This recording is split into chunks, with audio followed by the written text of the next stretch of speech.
కథానందలహరి సభ్యులకు శ్రేయోభిలాషులకు అందరికీ నమస్కారం. వైకుంఠ ఏకాదశి శుభాకాంక్షలు. ఈరోజు అనంత శయనంలో ఉన్న విష్ణుమూర్తిని చూస్తే ఎంతో పుణ్యం. జాగరణ చేస్తూ చూస్తే జన్మరాహిత్యం.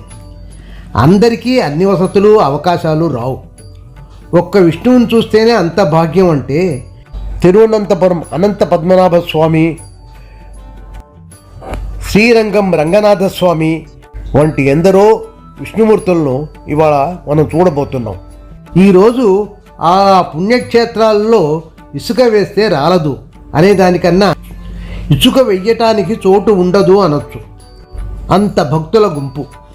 దేవుడిని నేరుగా చూసినా, శిలలో చూసినా, క్యాలెండర్లో చూసినా, ఫోటోలో చూసినా, వీడియోలో చూసినా ఒకటే పుణ్యం. ఆ కాలంలో లేని టెక్నాలజీని వాడుకొని దర్శనం చేసుకొని పుణ్యం సంపాదించండి. నమో నారాయణాయ. నమస్కారం.